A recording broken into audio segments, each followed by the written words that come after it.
This is what I have so far. The idea for this article is basically to explain what a thought is. Not physically, obviously, because these things are nonsensical.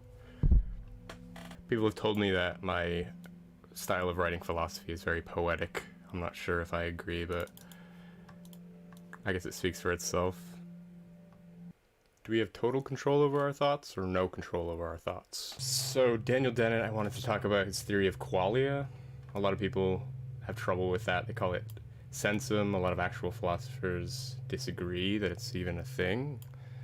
It's essentially just a word describing the salient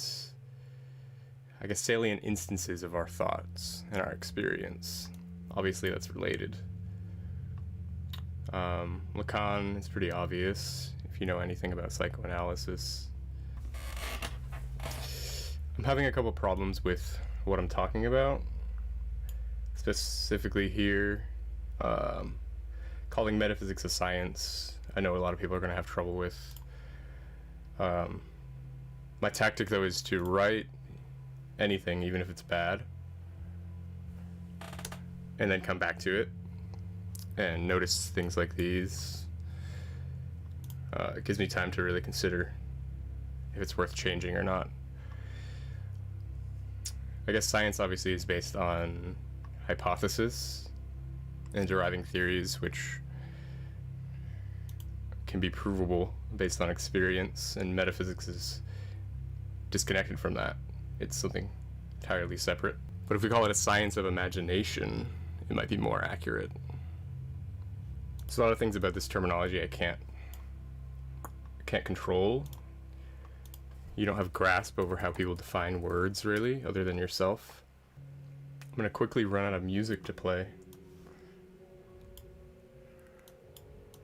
Obviously everything I didn't make is copyrighted. Let's see here.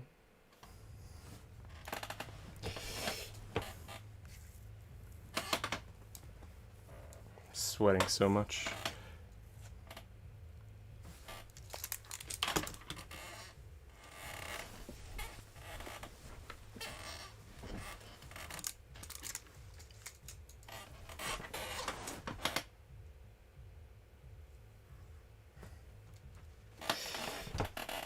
Okay. I don't know if thoughts happen repeatedly or they're constantly happening. Obviously both, but I love the rest of the beat of heart, which we can tune into.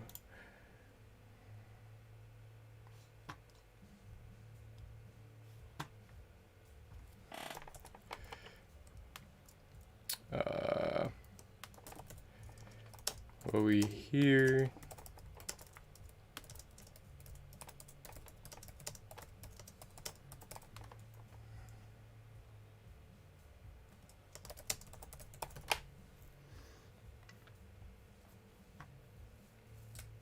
I swear to God, when I'm writing, it feels like English isn't even my first language.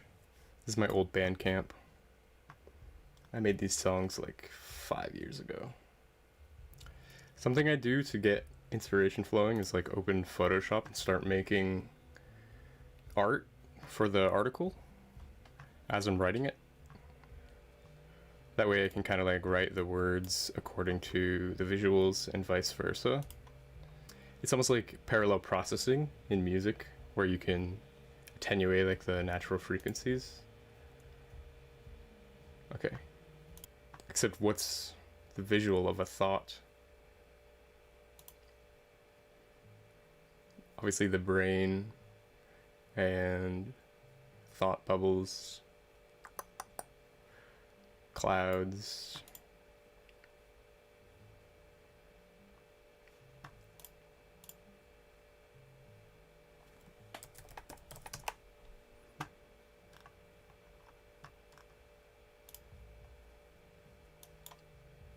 Okay, I think I'm gonna do clouds.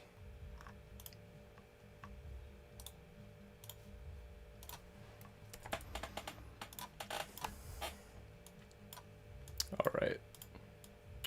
That picture is pretty thoughtful.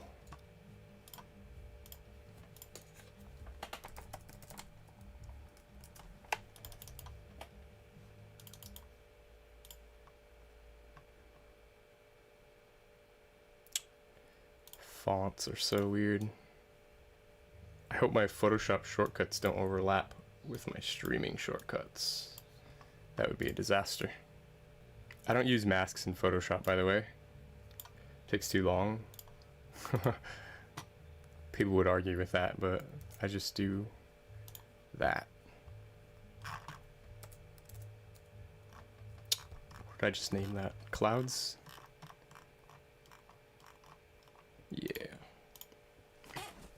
I haven't been diagnosed with ADD, but I swear I could not focus on anything. Okay, I have philosophers here that I should probably be researching. I know a lot about Descartes and Langen CTMU. I know nothing really about Dennett. I just haven't found his ideas that interesting, and Heidegger's a Nazi, so I haven't done that much research. A lot of German nationalists I don't ascribe or subscribe to, for obvious reasons. Dennett's theory of qualia was really what I was talking about. Qualia are like instances of experience. So we have like in our mind a phantasmagoria of events, salient brain events, neuronal events. And Daniel Dennett created this word called qualia to describe instances of that. So they're kind of like feelings. Like the color red is obviously a frequency of the light spectrum, but it's also a qualia. It's an experience in and of itself that has like a unique experience to us because of how we perceive it.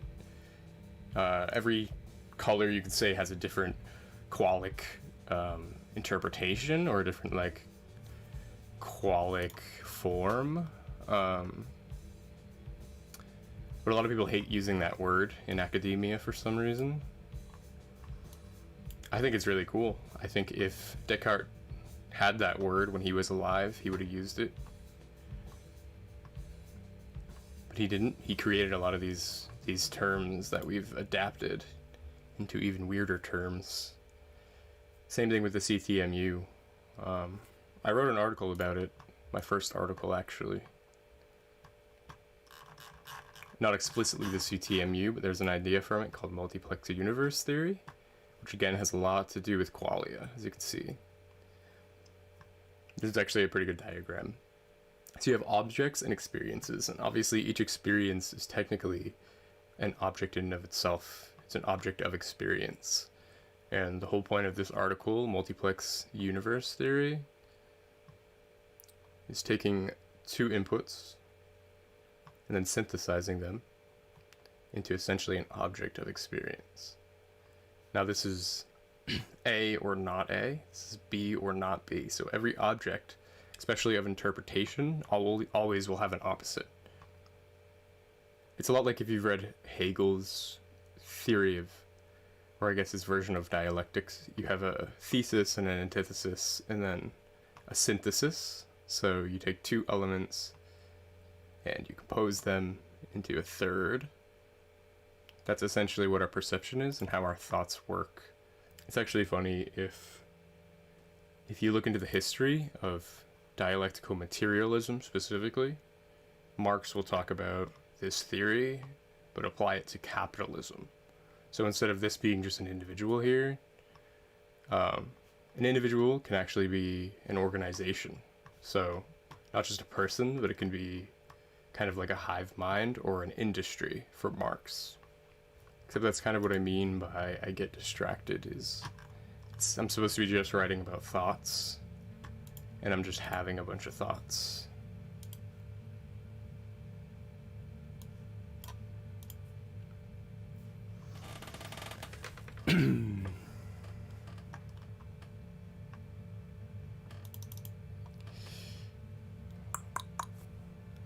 We don't hear things in our heads, so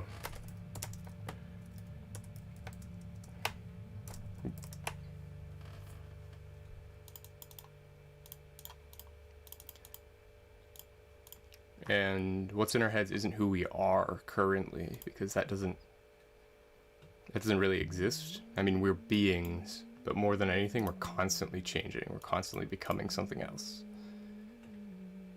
especially through the interface of our thoughts and our ideas collectively.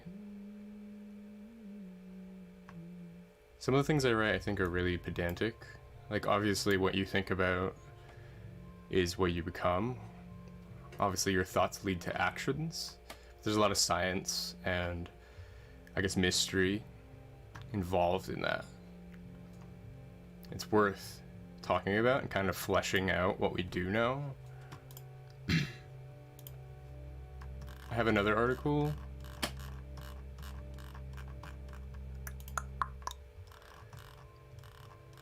describing essentially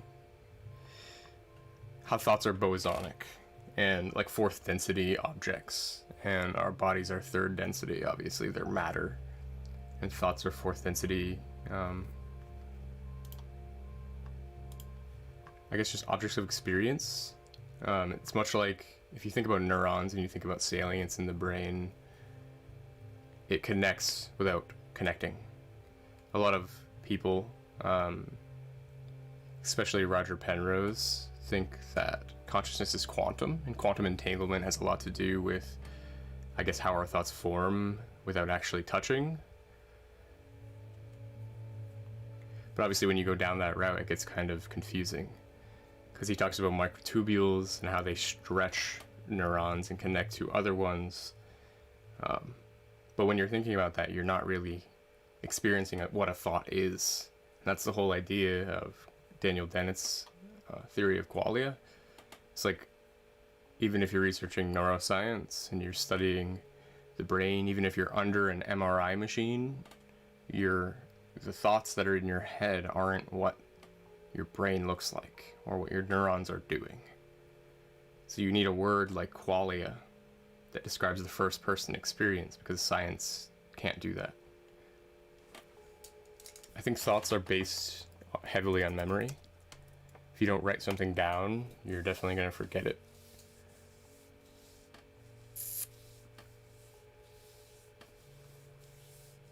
Honestly, probably the best ideas people have, they assume they'll remember, and they don't.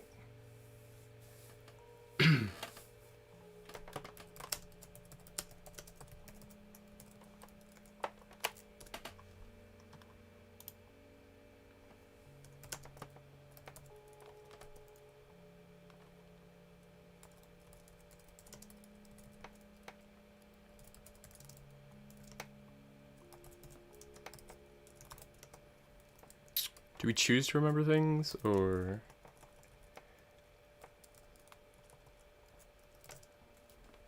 Oops, according. Brain finds important.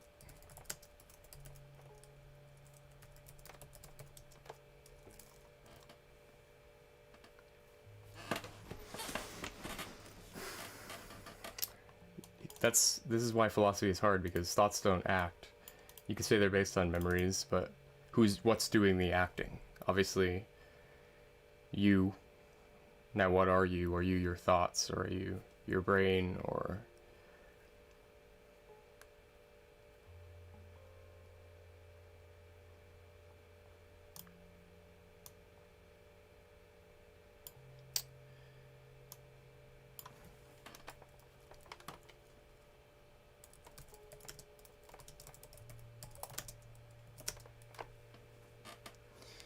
And again, like in response, your conscious brain responds to your subconscious brain.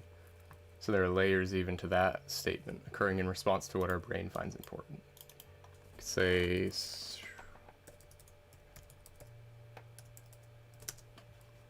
that's not how you spell that. Thoughts, conscious thoughts, are based on memories occurring in response. Okay.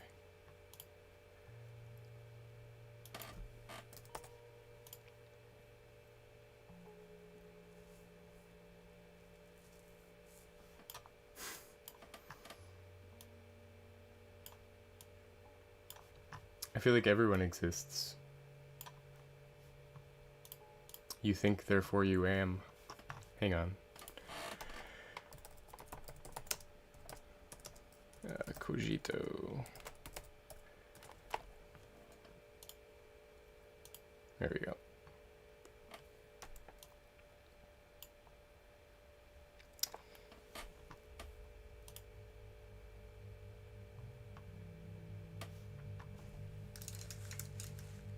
Je pense donc je suis in 1637.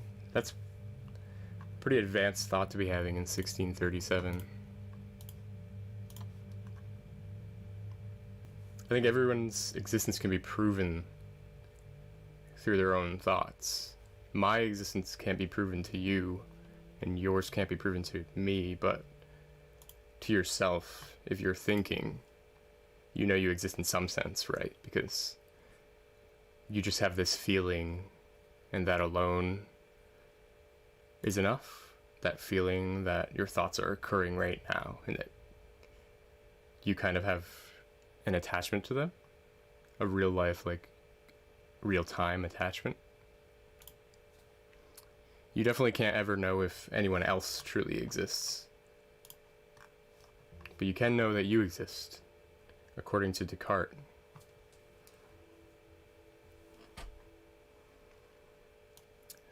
I guess there's the logic too. If you doubt you exist, doubting is a version of thinking, and thinking is something that exists, so therefore you exist.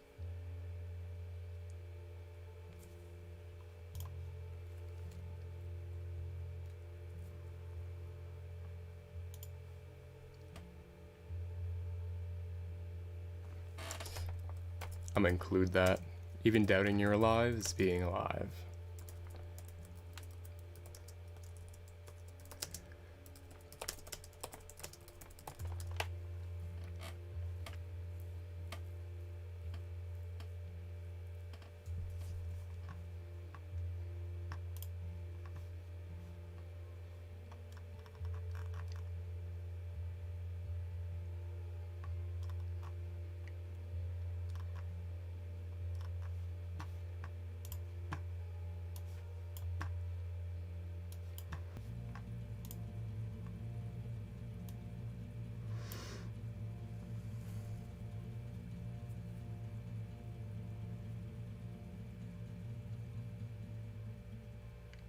Sometimes I'm just staring at my ideas and they seem so meaningless. There's a rule in writing that you're supposed to use as little words as possible, which obviously makes sense. I think it's okay to call metaphysics science. I mean, it is based on observation. It's just observation of your inner self more than what's actually extrinsically, like empirically true. Which has a place, I guess, in science, but it's not science.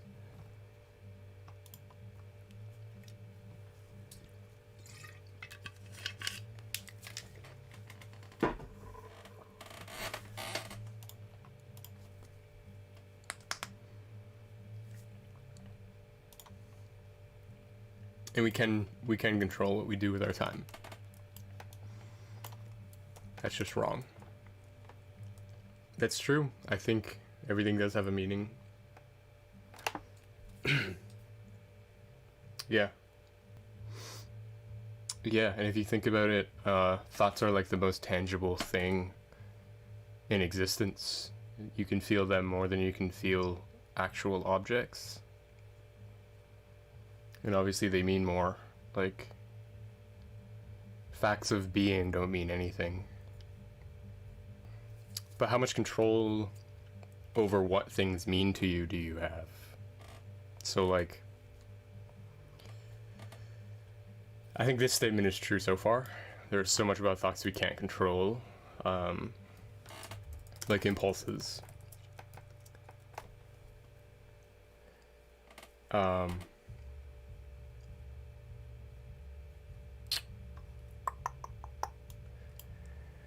But I think like nostalgia and trauma, things that mean things to us and we don't want them to, proves that we don't have control over what things mean.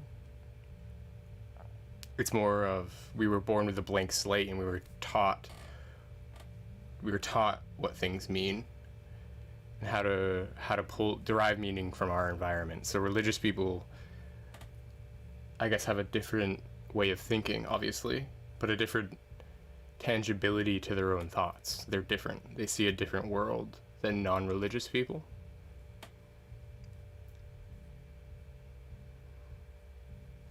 So I guess I could say ideology.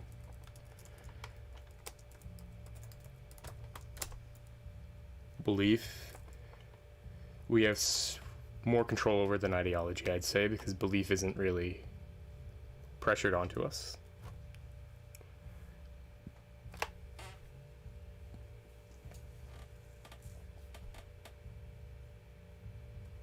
Okay. Langen's CTMU, I think, is super important when thinking about this kind of stuff. There are a lot of theories that he covers, and him as a person, I don't know, I think he's pretty unhinged, especially when he's talking about Jesus, but his ideas are where it's at, okay? He has the highest IQ in America. And he's still alive. He posts YouTube content, so let me go to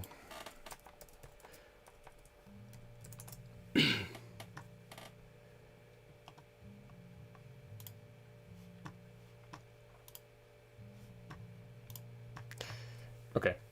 Cognitive theoretic model of the universe. Oh, I didn't know it was pronounced Catmu. It's okay. That's weird. Relationship between mind and reality.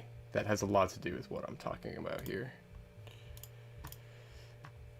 I just have to refresh myself.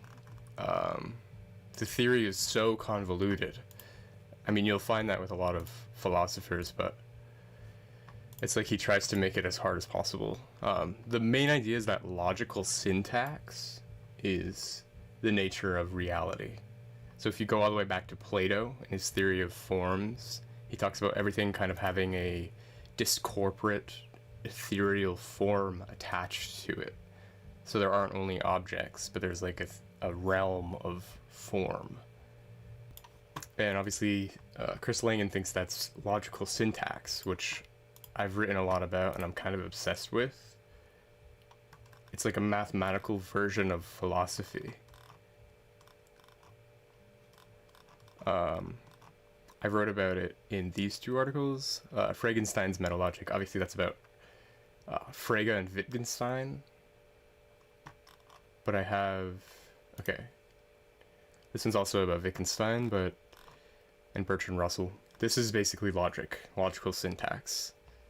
Plato is an idealist. What do you have in that sentence? Essentially, you have molecules. You could break this molecule into smaller and smaller particles. Plato would be a particle. Obviously, the sentence itself you could see as, either a molecule or an atom or something like that. That's all just figurative, but you can break it down to like a really I guess efficient degree. You can say entire books in just one theorem. In theory, virtually. Nobody has really done that. Bertrand Russell and Alfred North Whitehead tried to in their Principia Mathematica. But nobody has really done that. I'm trying to do that. I'm trying to summarize philosophy in terms of mathematics, makes it easier for people that understand logic and formal logic to understand, and even people that don't. I think anybody can see this and see universal x, Ix implies Px. And obviously, all idealists are Platonists. That's exactly what that says. For all x, Ix, which is idealist x, implies Px. So x's are just individuals. And you have a universal operator here, or quantifier here, and then just different variables. Obviously, I here is idealist, P is Platonist. Idealist implies Platonist. I was just talking about his theory of forms, and that's essentially what that means. if you believe there's an ideal that we need to live up to, you're essentially saying that you believe in the theory of forms. Therefore, you are a Platonist. So, universally, all idealists are Platonists. This is just an example of like a countermeasure here. If you don't believe that, there are different ways you can express your belief in the same kind of logic. So some idealists are Platonists. It says also here, but that's just an and. It's just an and symbol. The upwards caret.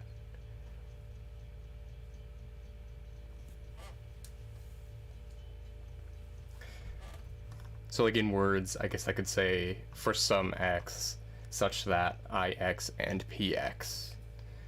So for some individuals, idealist and Platonists. I know that's like an alien way of speaking, but it gets your thoughts across much faster, much more efficient. If I could just write in formal logic instead of words, I would totally do that, but I'm supposed to just speak English, apparently.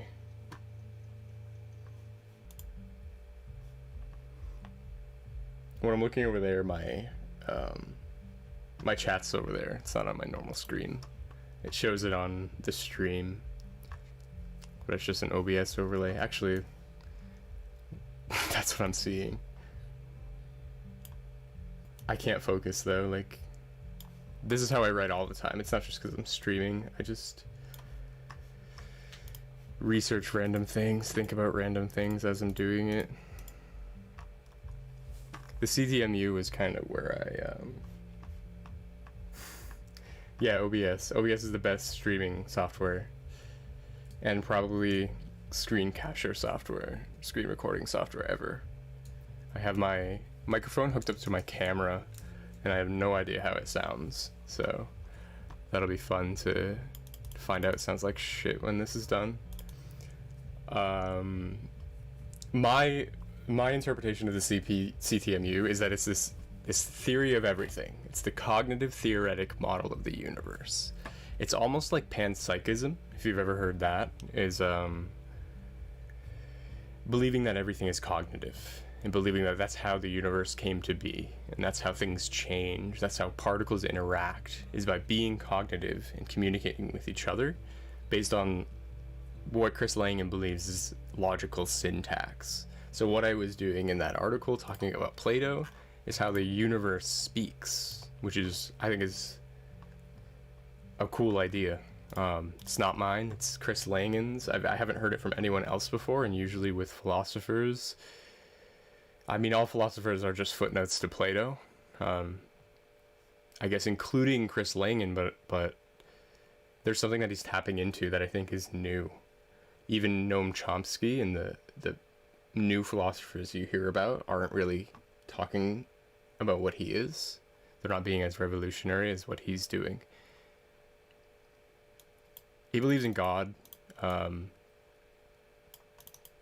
That's his version of God. It's not like the Christian God or anything like that, but I still have problems with calling something God, especially when you're just talking about language. His theory is a language theory. It's not what he claims it to be. It's not an all-encompassing philosophy, in my opinion. But I think Descartes is more grounded in what we can know.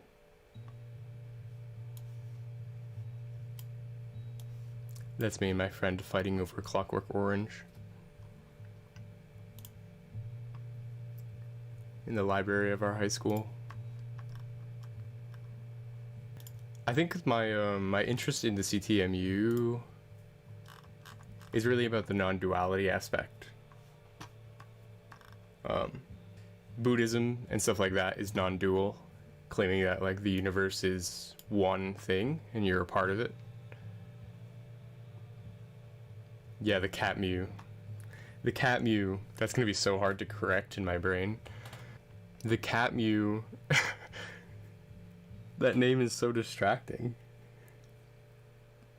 Isn't mewing like a face exercise or something?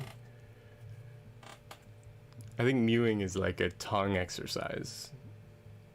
Cat mew is better than cognitive theoretic model of the universe, I guess. but that name is self-explanatory if you think about it. Telic recursion is the most important theory that I think I'm gonna have to include in this article. Telic recursion is where your thoughts meet reality. It's like the substrate that's not technically a part of our realm, but according to Chris Langan, who's a non-dualist, everything is part of our realm. Everything is part of the universe, even things we don't know exist. It's all a part of the same manifold. And to him, it's a language manifold, which is the idea I'm trying to write about, but I can't focus. The universe does run on language. It does have its own language. If you look at physics, even just E equals mc squared and all these mathematical formulas that actually describe how, especially particles interact and things like that, they have rules, and rules is syntax, and syntax is adjacent to grammar, which is language. It just depends on how you talk about it, but when you talk about it like Chris Langan does, you kind of like scoop up all of these fields of science, metaphysics, language theory into one kind of basket, and you can communicate between them. I guess like how particles decompose. If you look up what is that, Schrodinger's cat theory, I'm gonna go on Reddit because people on there get straight to the point. When we look at really small stuff, we can actually see it with light because it's so small, light can't bounce off things. Look at those large objects. Okay.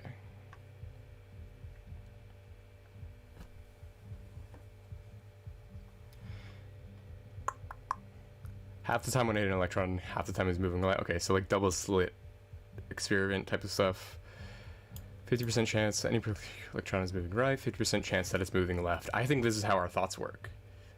I think this is exactly how our thoughts work, is the double slit experiment. When you're thinking about how thoughts move, when you're thinking about how particles choose to spin,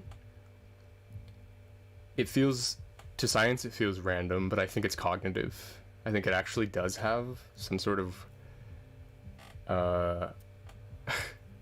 really the only word is cognition you can describe it as. There's a pattern to it, but it's just larger than science can experiment with. Like Stephen Wolfram's let's say long-range cellular automata.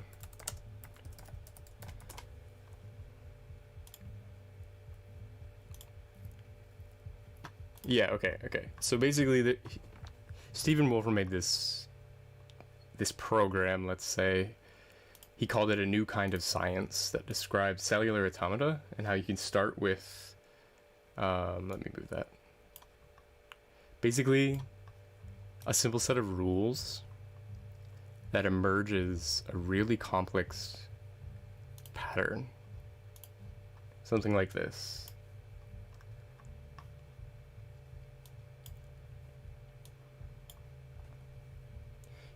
So at the beginning, the top is the beginning, you just input values. You say, like for instance, if there's one black square, underneath put two black squares to the left and right. And if there's two black squares to the left and right, put two black squares to only the right, and no black square to the left or a white square to the left. And if you keep extrapolating on this, you can create something that looks a lot like this. And you can see patterns in it, but ultimately you would have to see the entire fractal to be able to really notice the pattern. So in this you can see the triangles and stuff like that, but they're kind of like random, at least to us. You can see lines going down here and there, but it's not really cohesive. It's not something we can understand. And this is exactly like consciousness. This is exactly how it works. You have a simple set of rules as an input, and then an emergence that's so complex you'll never ever be able to understand it.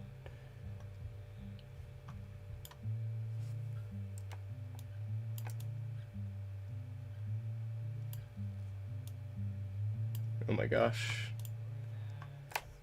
Stephen Wolfram looks like George Costanza.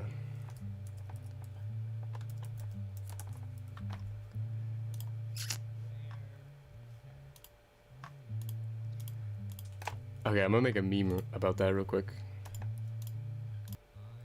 Jorg.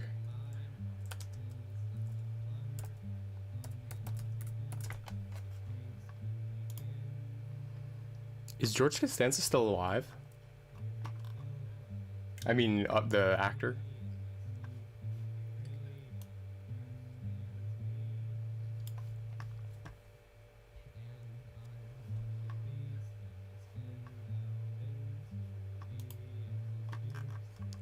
I know I'm on Google, but I'm not gonna look it up. That's not what I'm here for. Okay. Nope.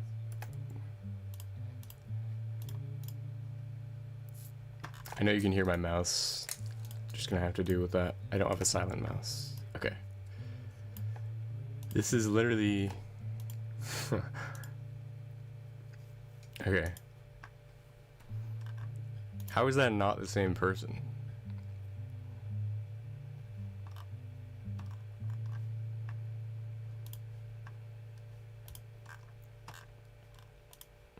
This might be cyberbullying. If this counts as cyberbullying, I apologize.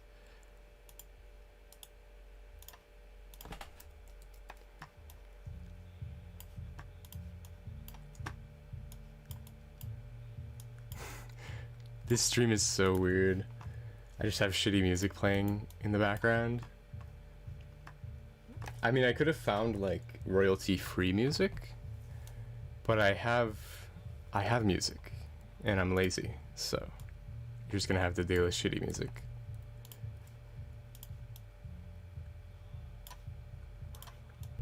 Okay, how am I gonna meme this? Let's see.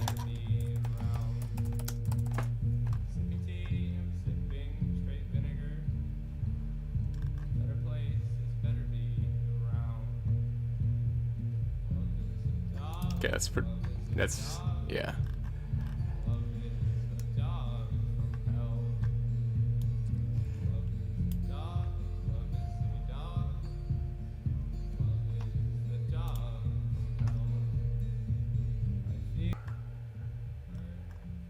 Okay, this is a good idea.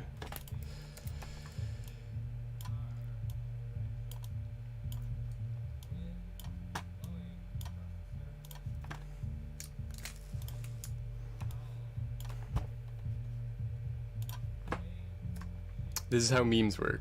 Okay. Meme comes from what's his name? Richard Dawkins, I believe. His book The Selfish Gene. He made the word meme in like 1976. And it means to imitate.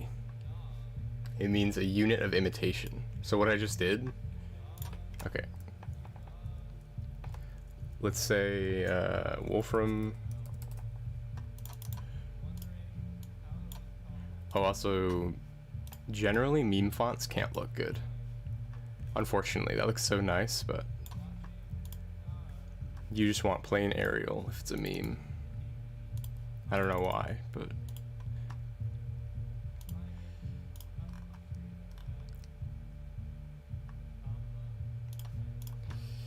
okay. Wolfram. Let's say like Wolfram.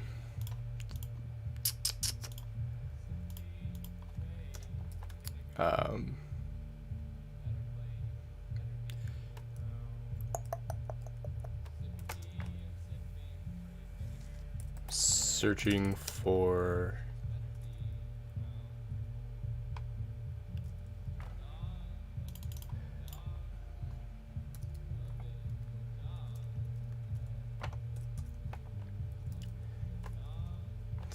why he thinks cellular automata is a new kind of science. Too many words. Okay.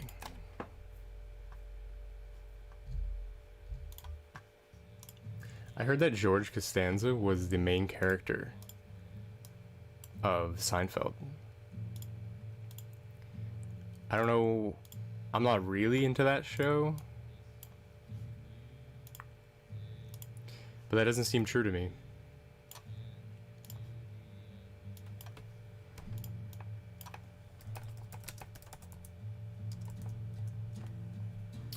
Let's find notes on cellular automata.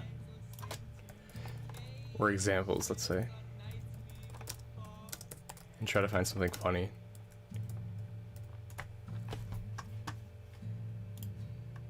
Cellular automata.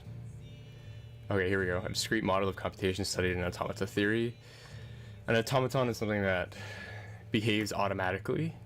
And obviously something that's cellular does it by cells. And this is exactly what I was explaining earlier. Rule 30 is unpredictable. It's a rule that Stephen Wolfram discovered that we've never been able to fully analyze, fully explain. It just keeps getting more and more random. So if there's any scientific theory of entropy, it's this right here. These are the rules. These are a simple set of rules. Let me move it over.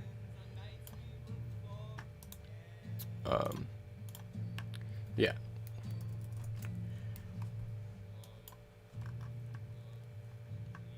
Okay. That's what I was talking about.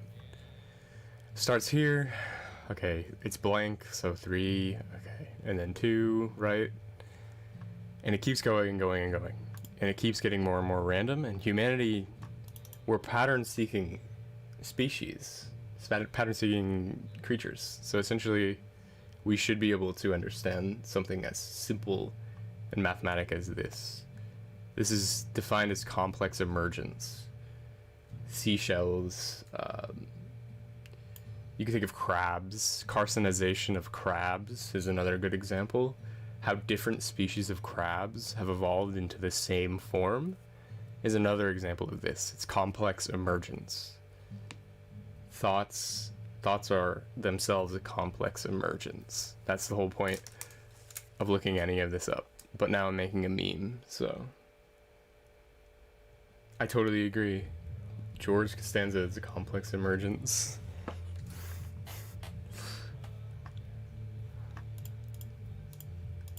Yeah, I mean, as a matter of fact. Okay. Crabs. Okay. This is stupid. I don't think anyone would understand that.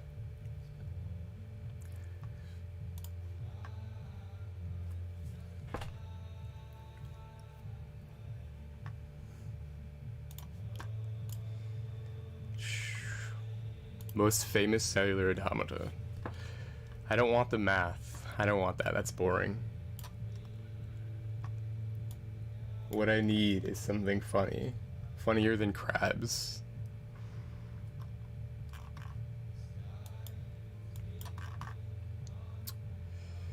I'm gonna look up complex emergence. There are so many theories. I just started typing that and it said complex emergence theory.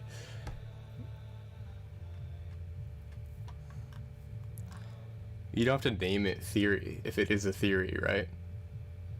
Like the cognitive theoretic model of the universe is self-explanatory.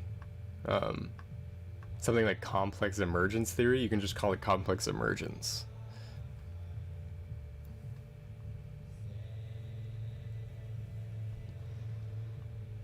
War or conflict, great human suffering and death. Complex humanitarian emergencies? That is not what I looked up. Oh, okay, yeah, it is. That was my bad. Ripple patterns in a sand dune. That's really interesting. An emergent structure in nature. Giant's Causeway in Northern Ireland. No idea what that is. Okay. Interesting. That looks a lot like what I was just showing you. Interestingly.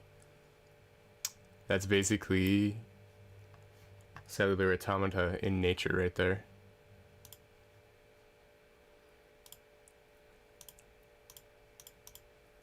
Emergence refers to existence or formation of collective behaviors. Now, are thoughts collective behaviors? They're individual behaviors, obviously, but like, if Roger Penrose is right, that microtubules and neurons are tiny brains inside of your brain, then it's collective. All thoughts are collective. So many tabs. Okay.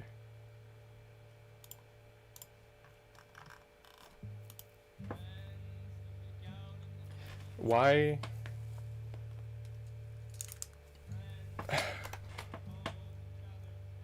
Why was I? Oh yeah. I think that's good enough.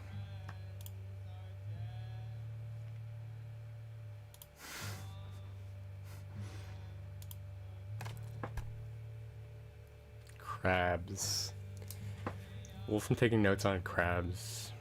Crabs might be the funniest example.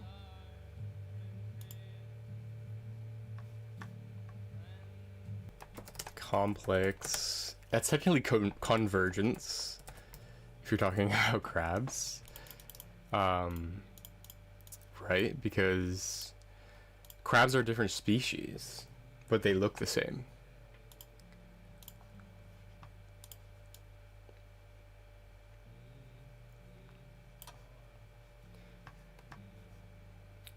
Oops. Of crabs, right? Okay. Okay. Wolfram's, I think, first and only book, maybe, is called New Kind of Science, which is so pretentious if you really think about it. So that's what I was talking about.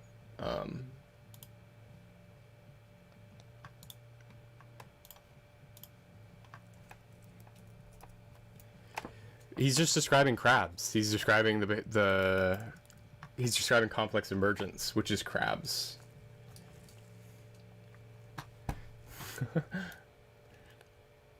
Crab racism. Said all crabs look alike. Because all crabs look alike. It's not true. There are let's see. If you look up carcinization, I probably should have looked that up. I don't know how to spell it. I'm just gonna... There we go. This is what I'm talking about. Okay. See, they clearly look different, but why are they so similar?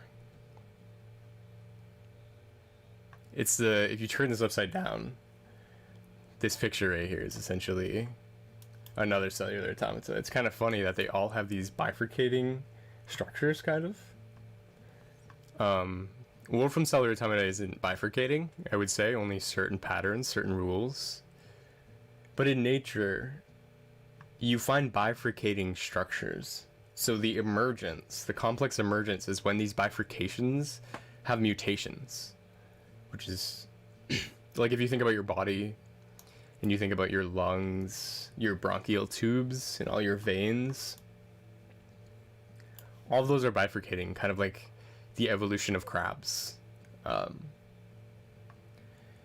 It's just in this diagram, it's really pretty and all these line up perfectly, but in reality, in real biology, you have mutations with each of these gena, basically, each of these species.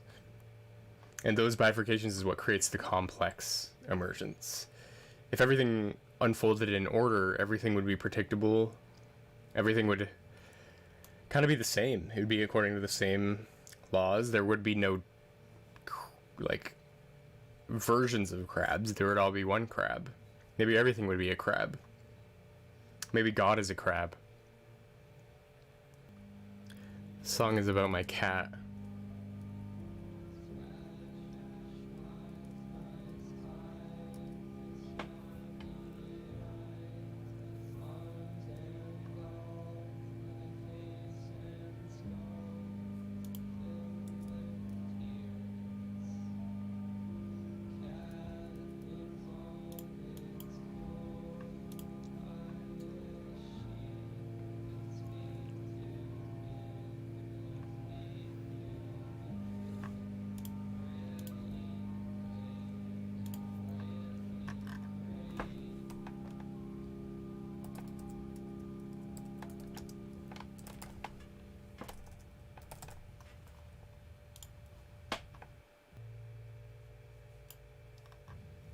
whole point of this stream was to write that article.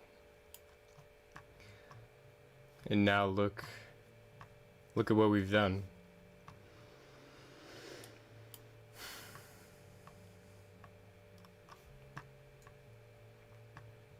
10 out of 10. I'm gonna post that. What if I like dox myself right here? Just accidentally a password pops up on screen. I'd should. Okay.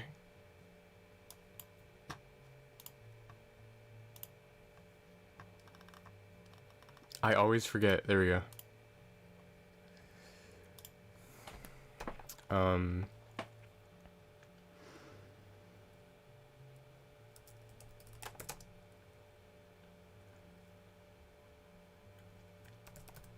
Complex analysis.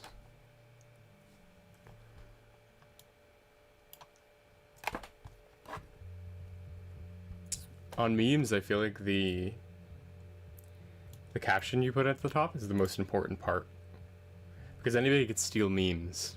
That's why I don't put like watermarks, because people will take your meme and just post it in different places. But if your caption is top notch, people will follow you instead of people who post no caption.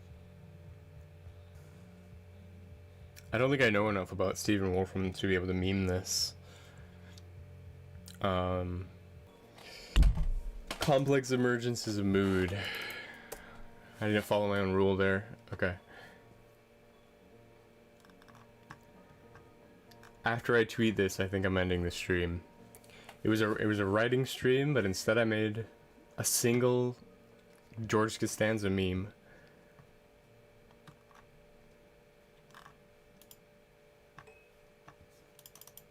Oh wow, okay.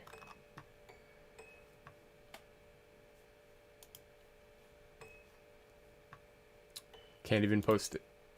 Okay, I'm gonna end the stream. I don't know if the VOD is gonna be saved to my channel because it's so long. I have no idea how long that was. Probably an hour, hour and a half, couple hours. We'll see. I'll edit it down, see if there's anything worth watching.